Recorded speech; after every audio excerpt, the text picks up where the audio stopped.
Guys, so I had a really interesting question come in from one of our clients that is looking to expand their business into a new category. The question was, what exactly is a go-to-market strategy?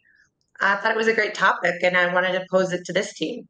Well, it's a broad term. So, I mean, are you talking about your go to market strategy for the product or a strategy? Give me some parameters. Yeah, you got it. Well, in this particular case, the client is looking to expand to a new market. So they've probably been focused on serving one specific industry, and they're looking to kind of bring that public to the private industry. So they're asking, they've heard the buzzword about go to market and they know that they need something to get ready to reach this new audience with their offerings.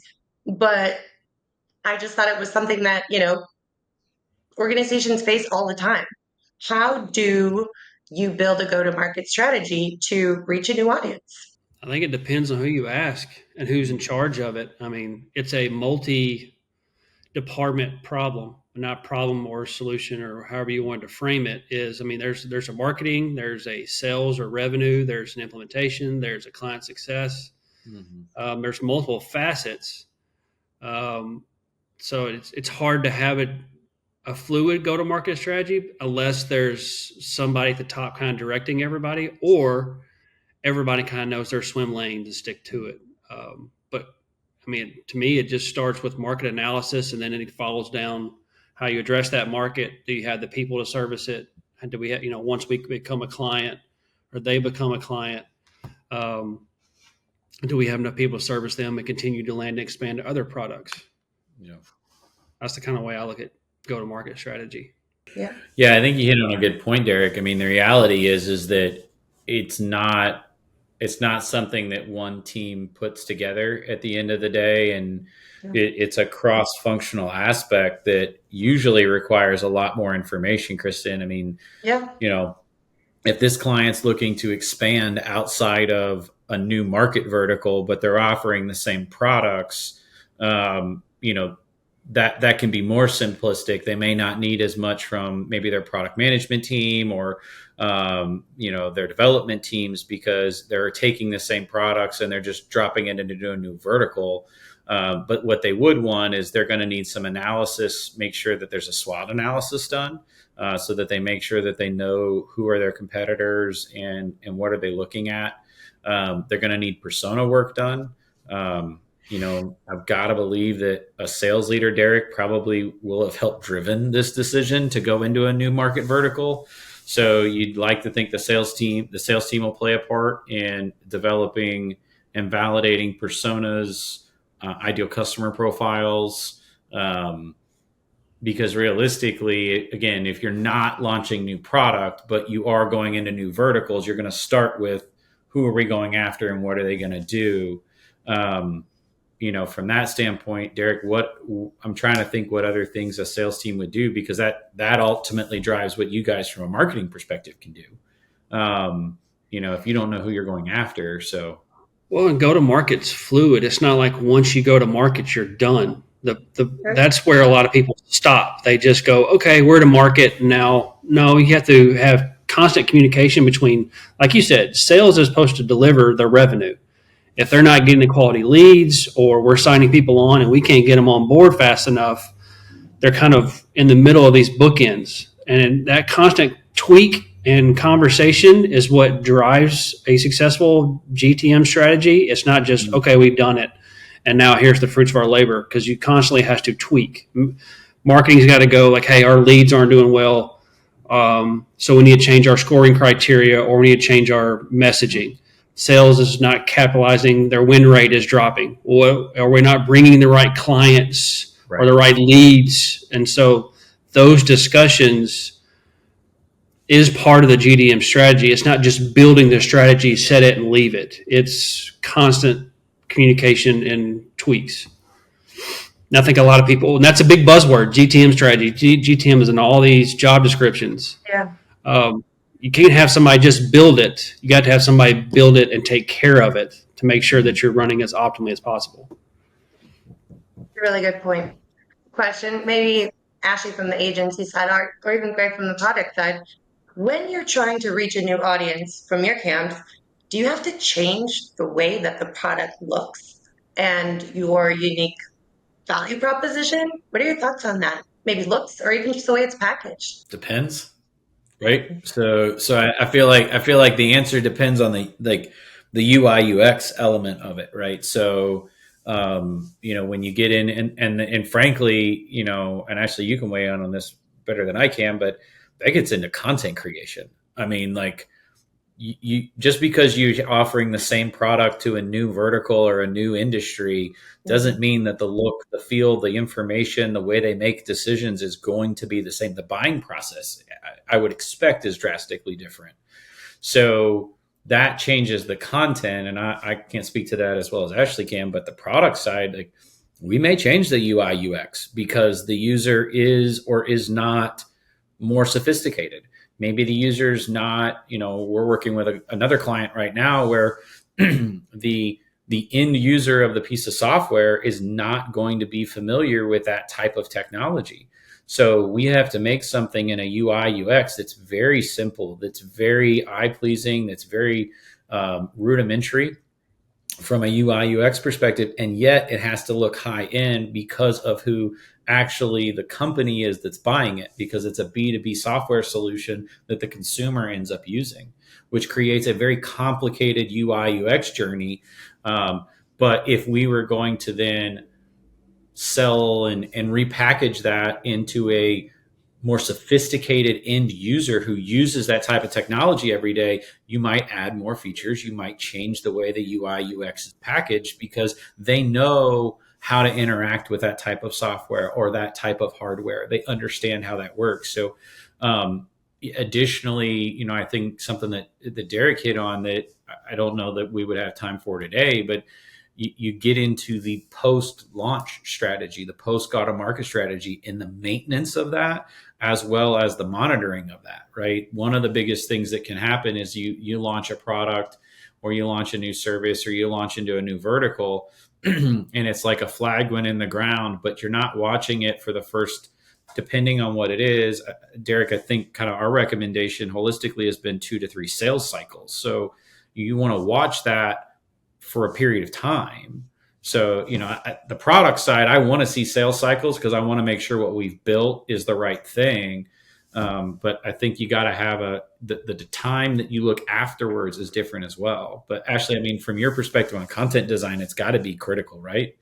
100%. Because say you have something where you could target both men and women, you might not want the same packaging or even the same Mm-hmm. marketing because Mm-hmm. how each audience will resonate, connect, engage with whether it's the product itself or the brand may vary. And so you want to make sure that you create these very unique experiences that are custom to the audience so that it doesn't feel like a one size fits all approach, because a lot of times you can lose very valuable and profitable parts of your audience by just excluding them. So yeah, I mean that's also a very huge piece of it because Yeah. that informs your marketing strategy, which then breaks down into the all of the micro pieces that take place, right? Your Mhm. emails, your blogs, your social, how you're Yeah. presenting yourself, whether it's through organic or even paid channels. So, yeah, all of this is super important. And you definitely have to be very clear about your audience and be intentional about speaking to them, because I've seen throughout my career that when you are more intentional and you are speaking to that audience, whether it's through email or whether it's through ads or what have you, they're going to engage more when they feel as if you are Mhm. speaking directly to them, especially if your messaging specifically resonates with them more so than just a very general Mhm. approach. So that Yeah. is tying it back all into what we've been discussing, it's also a very crucial piece to have within your go-to-market strategy. Yeah. I think those are all great points. Do you think it's normal for a client to know these things? Or, in your experience, is it something that most clients have ready to go, buttoned up, ready to transition? So more of do they always have that defined when they come to you to build something like this in your experience? I feel like a lot of clients know most of it, right? Is that fair, Derek? I mean, from your I think they perspective. know pieces of it, but they have to get together to put the puzzle together. I think everybody has their role and their expertise. The Mm-hmm. problem most of the time is there's one department driving, and it's not more of a collaboration. And so a lot of Mm-hmm. that, like you say, expertise is left out. And so it's like, okay, there's a rush to let's make the marketing team is going to do our go to market.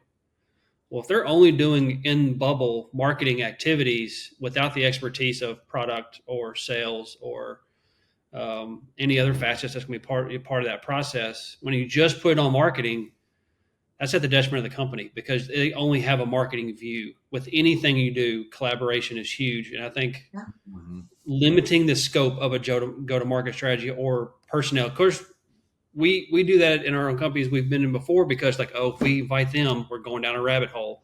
They're going to bring up this, but you have to go down those rabbit holes. That way you don't have, I guess you're going to be blindsided down the road or find a gap in your go to market strategy too late.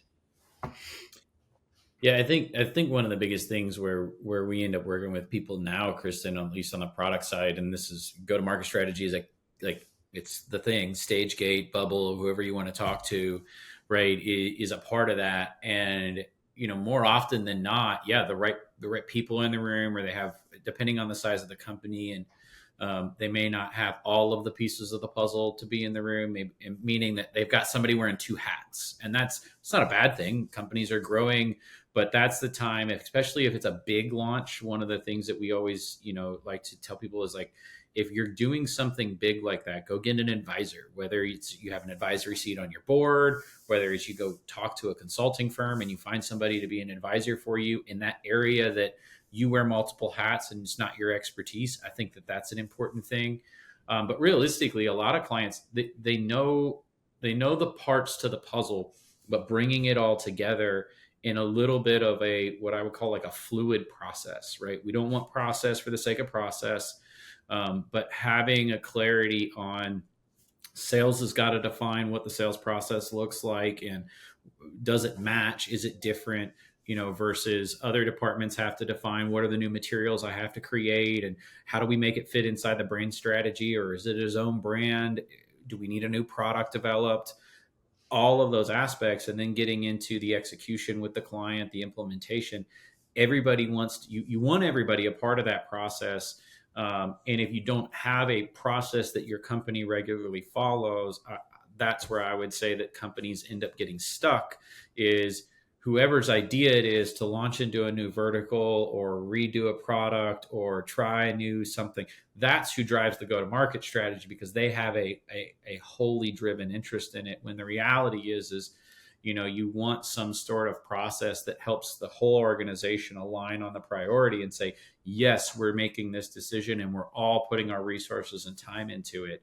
And I think that's the biggest thing on go-to-market strategy, is ensuring that the organization is aligned on the priority of this new venture, rather than, oh, sales wants to do it because it's a way that they're going to hit their revenue number this year, when marketing doesn't have all the information to create the materials to make sure that they can be successful, or product feels like we're missing a couple of key features from our voice of customer. So it really is good to have some frameworks before you walk into it, so that you can also see how successful you've been. Measuring your success and where you struggled is how you get better. It's not a detriment to anybody who ran the project. So that's typically what we see is the lack of framework that allows people to look forward and make sure everybody's aligned, and then look backward to get better, right? That's really where it ends up being. Yeah. So Sounds great. awesome. Well, thanks for the question. I'll let everybody go. We'll chat to y'all later. All right. Bye.